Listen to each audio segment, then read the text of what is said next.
Betty? Hey, Betty, give me a look here. I'm trying not to. Oh, I'm trying not to. Just get the little can.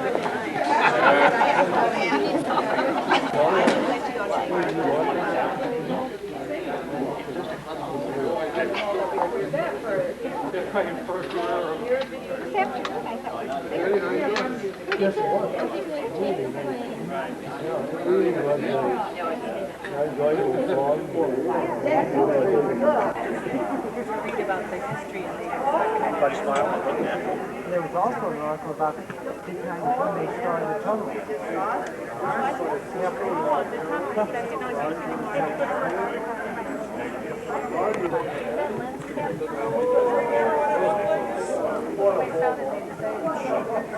Last year, we got the outside contract. We had the outside thing. No, it's a 10%. You retire 65, they'll give you a 4-year salary.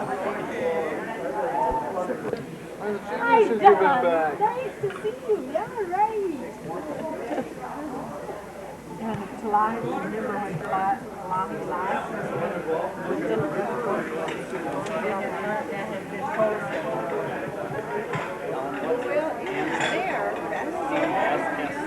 I know, I know.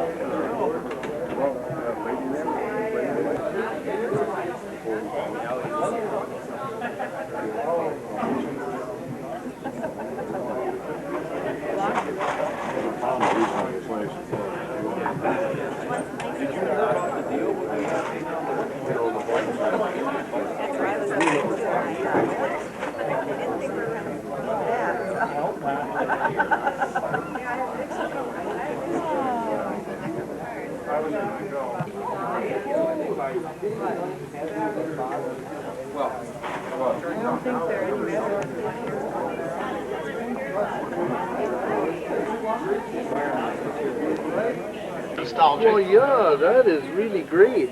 Holy smokes. Sit down, Cindy. Look at all these things from when I first... Oh, you can visit. Here, I'll get something to you. This is where... You probably remember the whole Riverside country. Cindy and I used to go down there and... Was that down there in the bridges? Yeah. Yeah. Again. Ooh, I like that. Hey, Jan, you gotta look at me. No, I don't want to look at Come on, Jan. This is for Al. you. Will you go there? Will you leave this? Yeah, this is for Al, remember? Okay, hi, Al. That's what I'm taking it for. John.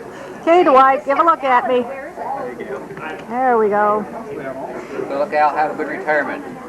Thank you. It did just pass. No, it was up for a vote.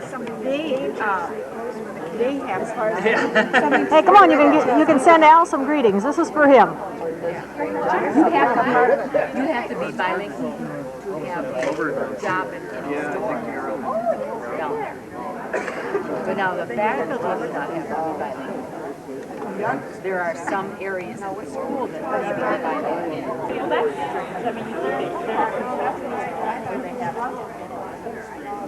Well, this is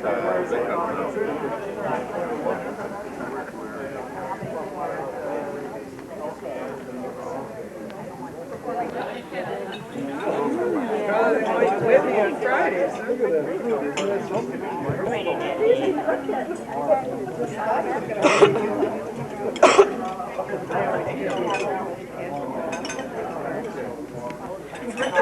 Oh, Gail. I went to Fargo. This is really a good idea. To save us. Well, we should have.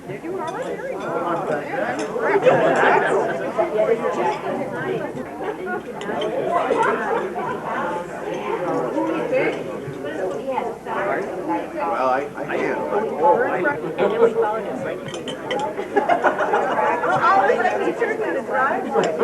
And then we went to lunch. Because we got well, we got out of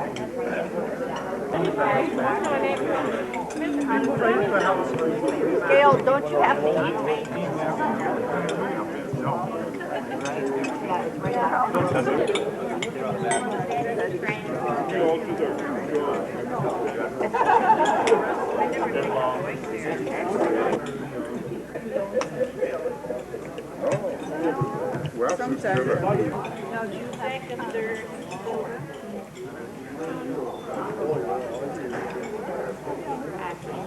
Are they all here?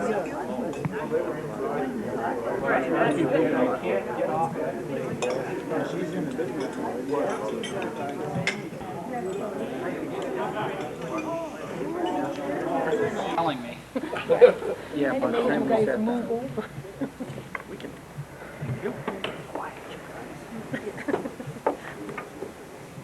I have the honor this evening to present a Golden Delta Award. For those of you who are not familiar with our Golden Delta Award, it is a highly prestigious and much sought award. Also, traditionally, it has adopted a baseball context. So with that brief background, a new expansion team has been created within the league to enter play officially at the start of fall quarter.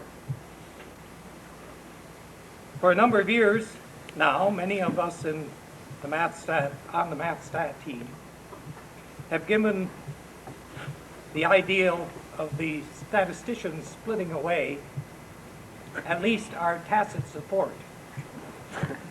In fact, I myself have been known to suggest,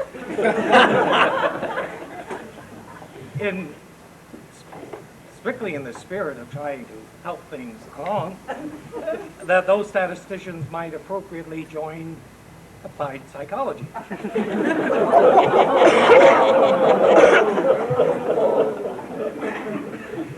Well, with the formation of the new expansion team, there has been, of course, an expansion draft.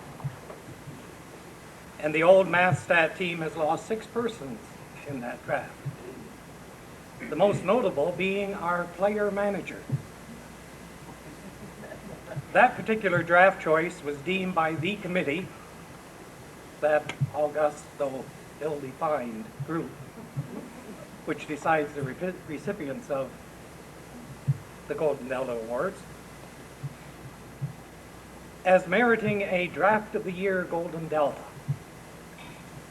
Therefore, it gives me great pleasure to award a Draft of the Year Golden Delta to Howard A. Bird. Just in case you get caught in another draft in the future.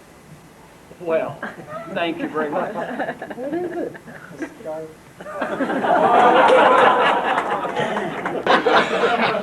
This is intimidating, having that camera down there. Usually, if I'm up here talking, I know that you'll forget every word in 5 minutes. But now it's recorded where people can view it again and again and again, humiliate us in perpetuity.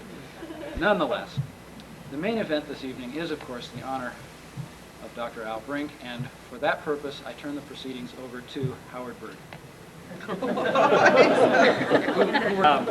Before I get going, I do want to mention that this is a roast and toast.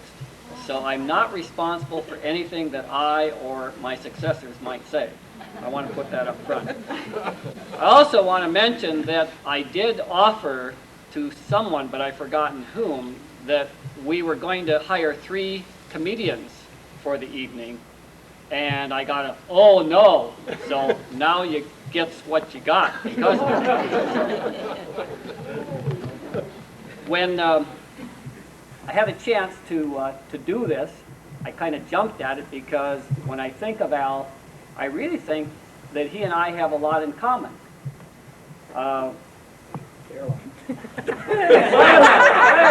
Don't give away all my jokes. We both like mathematics. We both love bridge. We're both joggers. And yes, Chuck, we have the same hairstyle. When I and my family came to St. Cloud in 1966, we arrived in a real expensive vehicle known as a U-Haul truck. And Al happened to be chairing the department that summer, so he suggested that we simply park our U-Haul truck on the campus, which we did, and then he very graciously invited us to dinner that evening after we'd done a little bit of house hunting, and we were very, very glad to accept that. It was a real nice relief to have that kind of an experience on your very first day in St. Cloud. And I would like to, well, I do think often about that experience where he and his wife Betty, as I said, had us over to dinner and very graciously welcomed us when they didn't know us from Adam. I noted throughout the years that that sort of open, caring, sharing manner has characterized both Betty and Al through the years, and we really appreciated that kind of thing. Now that's about the nicest I'm going to get. I do know a couple of things, a couple of direct experiences that I've had with Al that you don't either do to him or with him. On one occasion back when I first chaired the Department of Mathematics and Computer Science, we decided that, yeah, that is Al and I think it was just the two of us, decided we would go to Atlanta for the MAA meeting. And naturally, turning to somebody with more wisdom and experience, I asked Al to make the reservations. Well, in all the time I've been at St. Cloud State, in all the conventions I have attended, that's the only one that we ever got thrown out of the room even before we got there. When we got there, we had no reservations. And Al can vouch for that. That's true. Secondly, and this is a little bit more of an in story, for those of you who are bridge players, I found out that when Al makes a psychic bid of 2 spades in a tournament bridge game, you don't rescue him with a 3-diamond takeout. Kent, the student, said to Al, "What in the world good is linear algebra?" And it kind of took Al by surprise, and he paused a moment or two, and finally he countered, "I'm making a living teaching it." On another occasion, Al was teaching a beginning calculus class, and he had this student by the name of John. And John wasn't doing particularly well in class, but on this particular test he had done quite well, so Al was trying to build up his confidence a little bit. So as he handed the test back, he said, "John, I'm really pleased to give you an 82 on this exam." And John countered, "Well, why don't you give me 100 and get a real thrill?"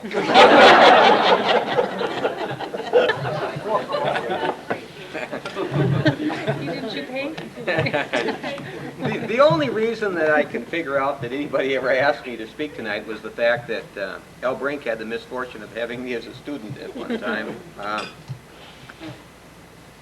Al came to St. Cloud State University in 1959, and I'd never had Al in any of my classes until I was teaching in high school. I was teaching at Minneapolis Edison, and this was in 1965. And in 1965, at that time, I took a class that was an extension class at the Columbia Heights down in the Twin Cities area, and there was 40 students in the class, and Al taught that class. And the thing that I remember most of all, and probably Ernie or Eldal can verify, was the fact that at that time, in 1965, the regular load was 16 credits. And they were so short of faculty that if somebody had to teach an overload, then that had to, or I mean, if somebody had to teach a night class, the only way that was allowed is on an overload basis. So that particular quarter that I had Al as a professor, he was teaching 20 credits. And I don't know how he thought about that class, but if he thought that the fact that this was a probability and statistics class, and that I actually went on and got a master's degree, and then eventually came back here with a degree in statistics, he probably didn't think that class was a success. The only thing that's probably worse than that is the fact that in 1966 they switched from a 16 credit load until a 12 credit load, and as a result of that they had to hire a bunch of faculty, and he said one of the lowlights was the faculty that came in 1966. And I don't want to tell you who those folks were, but that was a problem, I guess.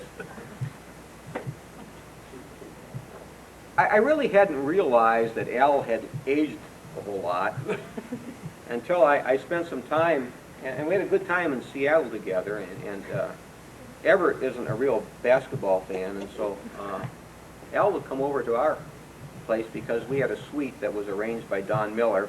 I'd spent all this money to go to Seattle, and I wound up sleeping on a rollaway.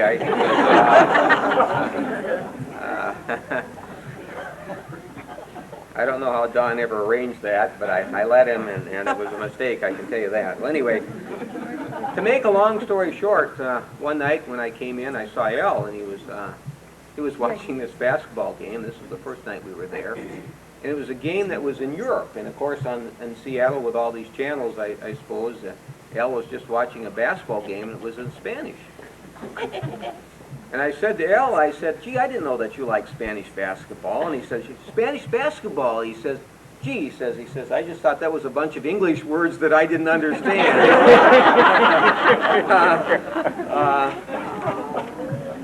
But the next night was really the classic. If you ever understand how this television works when you're in a motel, is when the television comes on, it comes on Channel 6. And Channel 6 is this channel where they try to preview all the home movies that you can watch so that the motel or the hotel can make some money. Now, I don't know how this happened, but it was the finals or the next to the semifinals of the Final Four. And I can remember because I was busy doing something else, and the score was 10-10. And I don't know whatever happened, but all of a sudden I heard Al exclaim, you know, he says, that's the longest commercial I've ever seen. And what had happened, this thing had dropped back to Channel 6. And by the time that Al had realized it, the score was 45-35. That is a true story. With words, and I want to tell a little story that kind of shows that it is not something that he acquired recently. It goes back to some time ago. Seems that after staying out a little too late and drinking a couple too many, Kent headed for home. And while en route, he was desperately thinking how he was going to explain the situation away to his wife, Connie. This sort of thing had been happening a little more frequently than usual, and he was afraid he might wind up giving her the same excuse that he had used before.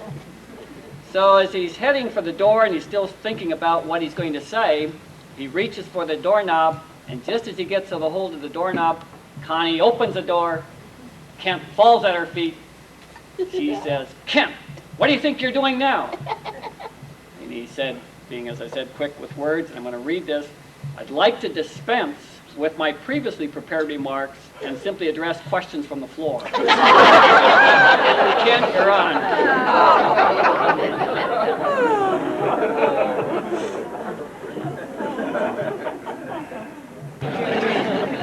You see, that's not so funny, you know, when you're third or fourth in line here, you hear a lot of your material just go by. And that's more or less the situation here. But, you know, in the weeks here prior to this evening, there's been a lot of discussion in halls and offices around our facility over here regarding the program for this evening. And I volunteered to say a few words early on, and then the more I listened to the discussion, I realized that it was starting to sound like a roast.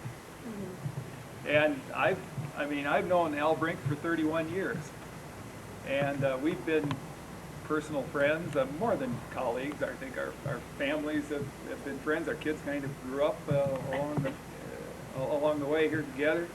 I don't know if I can stand up here and say this sort of thing about Al, pick on shortcomings, or at least perceived shortcomings, and maybe emphasize them, let's say, to a degree.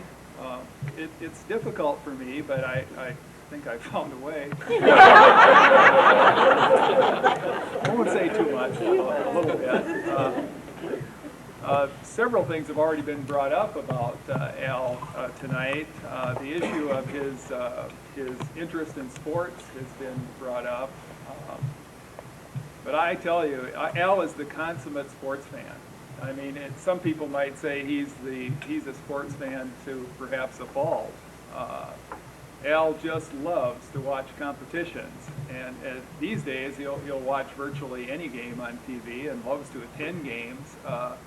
For years, though, he was really a baseball man. I mean, that was his game. He lived and breathed baseball. If there was a game in town, he'd go. After this sort of behavior went on for a while, Al decided maybe it would be good to widen the horizons a little bit and get away from baseball some. And that was about the time that Canterbury Downs was built down here. And there were 2 or 3 of us, well, I guess just 2 of us. The professor of horse racing, Don Miller, and myself, and decided to go to the races. And Al said he'd like to go along. He really would kind of like to see what was happening down there. And so off we went. And it came nearing time for the first race, and Al put $2 down on a horse called Hourglass. And I don't know what the hourglass meant, but I had a good idea. But anyway, he bet on this horse. And the race was off. They were off and running. And sure enough, coming down the stretch, Hourglass was just nose and nose with the lead horse. I mean, this was a photo finish. You could see it coming. Well, now here's the baseball man, the sports fan, getting excited. And I mean, he started to jump up and down. He saw what was happening, and just like this. And as they neared the finish line, nose to nose, and you have to trust me on this one, but he jumped up on his seat and at the top of his lungs screamed. People looked, turned around and looked. Slide, you nag.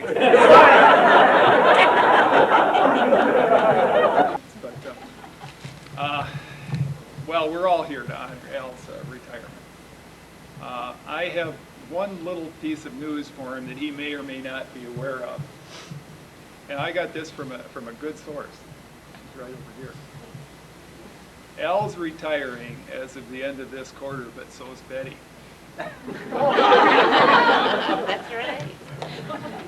Now, Al, if you weren't aware of it, be aware of it, because there are going to be some changes. Now, in particular, there are certain things that Betty has really taken charge of, that's done around the house and around the place, that Al, you're going to have a chance to participate in. And I have a few things here that will help you out, I hope, in getting some of these things done. Now, there are quite a few of them in here, so you're going to have to forgive me if I screw this up and get them out of order here, but since I didn't really have an order, it probably wasn't the first thing I have my hand on here is going to help you out with the duties around the yard in mowing grass. Now, I understand Betty has her lawnmower, Al, so I'd like to present you with a personal lawnmower here that will help you out. There you go. Besides, my grandson will like it. Also, there are lots of duties in the home, and I have a few things here maybe that can help out with those as well. I'll try to hurry along. Betty's scrubbed the floors a lot over the years, and now I guess it's there's going to be a chance for participation, Al, on your part. And got a little more here. Got a little more. Here's your own personal duster. Make sure you handle that. And I know, Al, and perhaps some of you are aware also, Al has a particular affinity for working in the garden.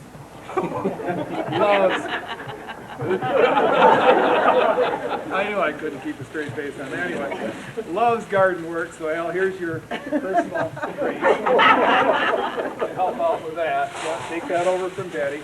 And I see one of his daughters is here tonight, Cindy, and I know there are some grandkids, and you're going to have to play with them a lot more. You have that. There you go. And I think I just have one last thing, mercifully, huh? here. I think I already mentioned that Betty is from the state of South Carolina, and I know, Al, you're going to want to get reacquainted with South Carolina. So here is a book on things to see and things to do in South Carolina. And in order to find the old homestead and so on, it's upside down. There we go.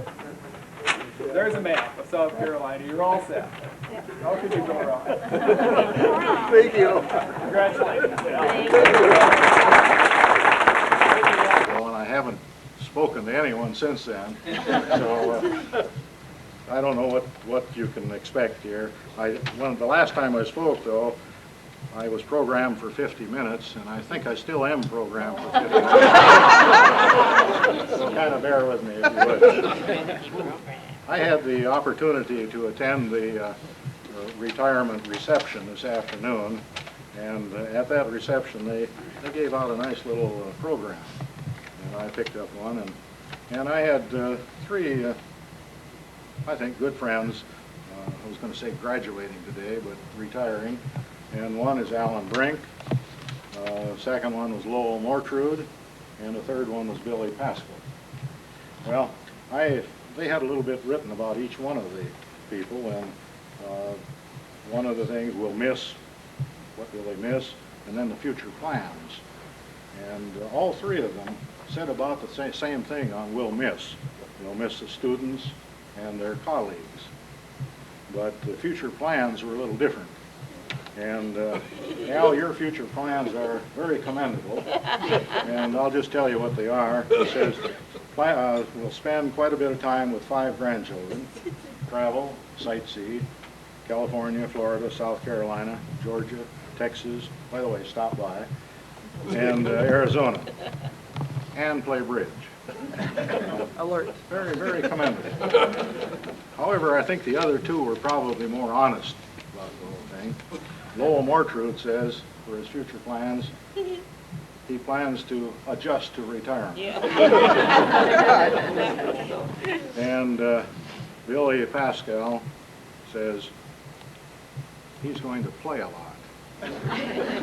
I thought that was very commendable, too. I like that very much. Back in the old days, there were 3 Al's in the mathematics department. Big Al, Little Al, and What the Al. Having dinner tonight, somebody responded, you know, I've never seen Al angry. And I haven't either. And I've known you for a lot of years. So there's obviously a quality. You just don't play bridge with him. Well, remember, I did take out the 3 diamonds. But I only did it once. But as I said, in a short list that I made out, and certainly tactful is one, resourceful would be another, compassionate would be another, a good listener would be another, a good communicator, and a good friend. And you certainly have all of those, and as I said, I could have made the list much, much longer. I'd like to, at this time, ask you, Al and Betty, if you would come up for just a minute.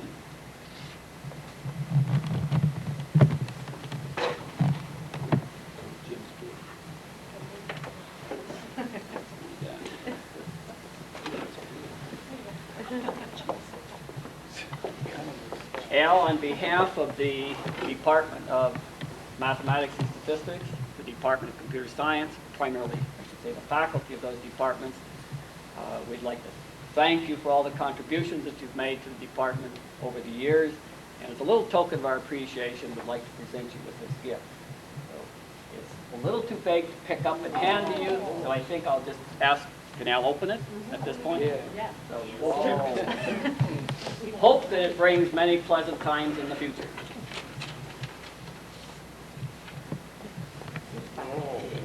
Goodbye from all of us. If you gotta go, you gotta go. That's all there is to it. But all of us want you to know we hate to see you do it.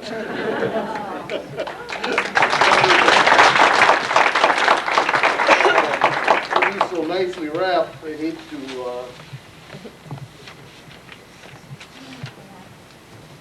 It's Christmas time. Double as a monitor for this. Right, exactly. That's perfect. You just switch. You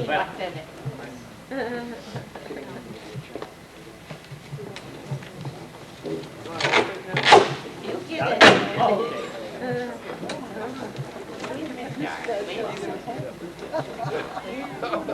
That's some strong tape there. If you just want to turn. Got a picture here. Oh, here we go. Here we go. I'll just turn this Just turn it. It's got a picture. instead of pulling it out. And you can all see it.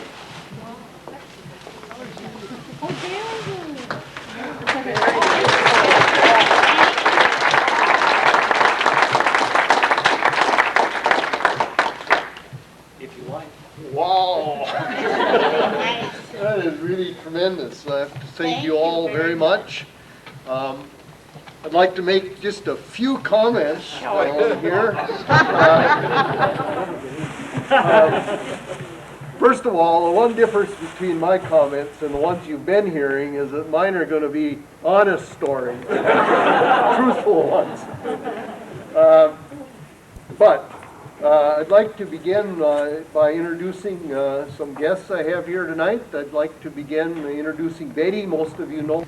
I guess we were kind of both hesitant about what was going on. After class, he said, well, I guess I just didn't tell as many jokes as I usually do. And I thought, oh, you're a joke teller. You know, a little bit. But I have to share a story, though. And it's sitting in class kind of early and waiting for Dad to come in. And the students were all coming in. They were all sitting along there. And one of the faculty members was getting up and ready to leave the room. Happened to be Dr. Ernst. Looked up at me, and he's walking out the door. And he looked back, and he says, is this your dad's class next? And I said, yes. Because we were trying to keep it secret. Anyway, I thought that was kind of fun.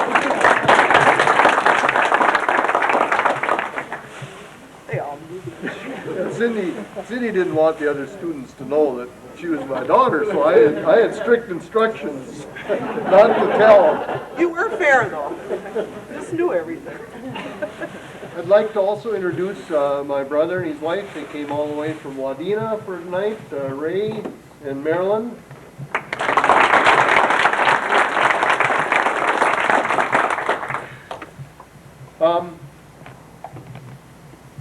First of all, I'd like to just say a couple things, and this is a true story. When I was in Seattle this year at the convention, a couple of strange things happened, and these are actually true. You may not believe them, but they are actually true.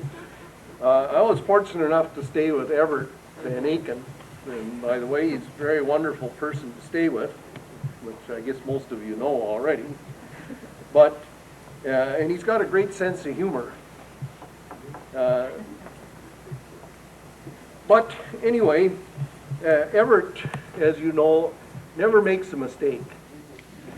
And so, the first morning we were there, this book company was going to put on a breakfast for us.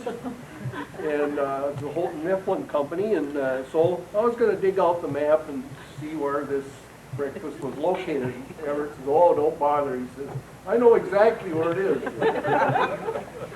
And so we got up in the morning, we got up early so we'd get there for the early breakfast. The breakfast was at 7 o'clock, and so we got up about 5:30, and we were on the road by quarter after 6 or so, heading for the breakfast. And so we started down the street, and we got to the corner, and Everett started to turn right.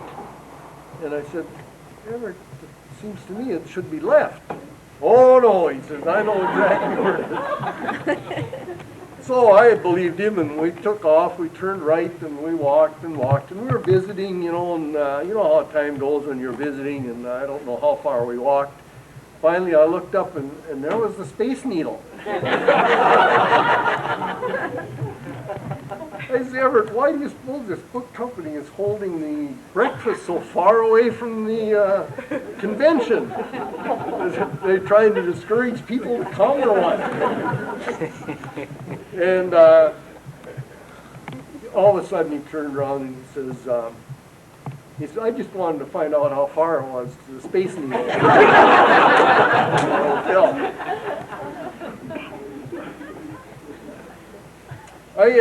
I knew I was going to retire, and I retired early last fall. I let everybody know that I was going to retire.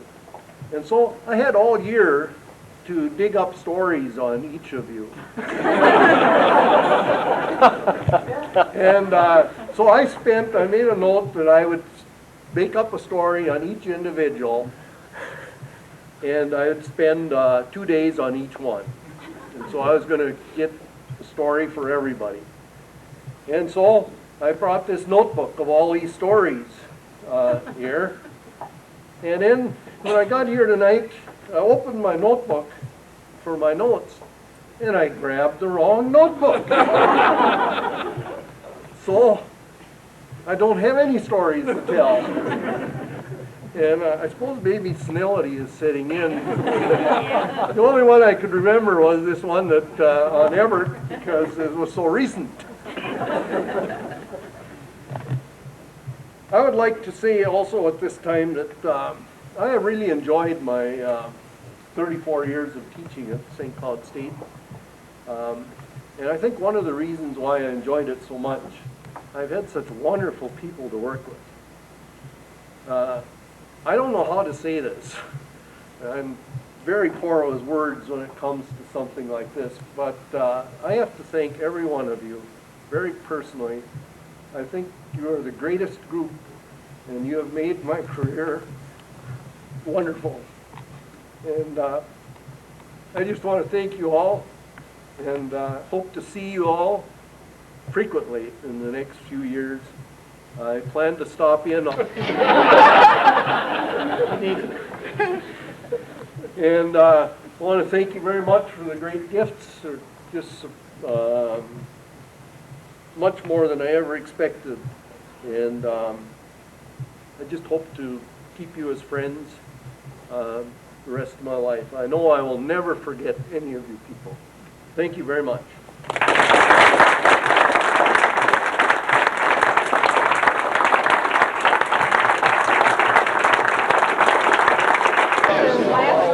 I had to go.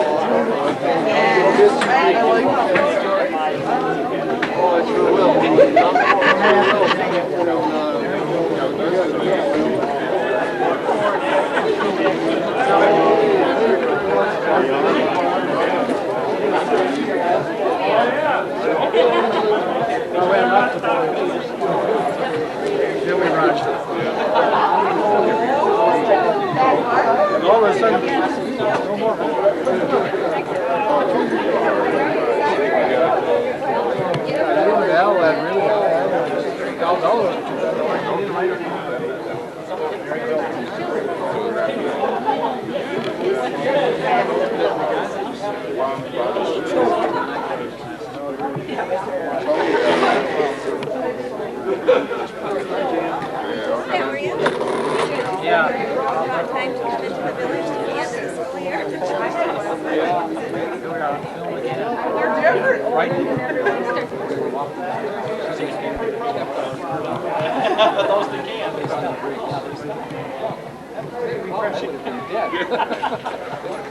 Thank you for the Golden Delta Award.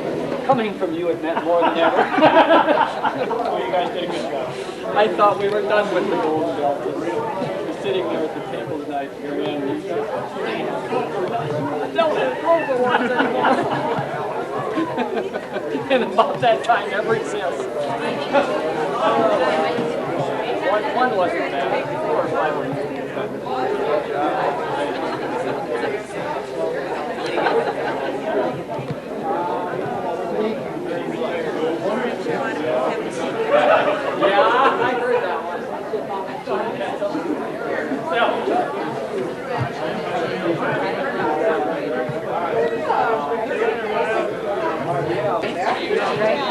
I like Denise described my lunch. You can wrap it Calculator.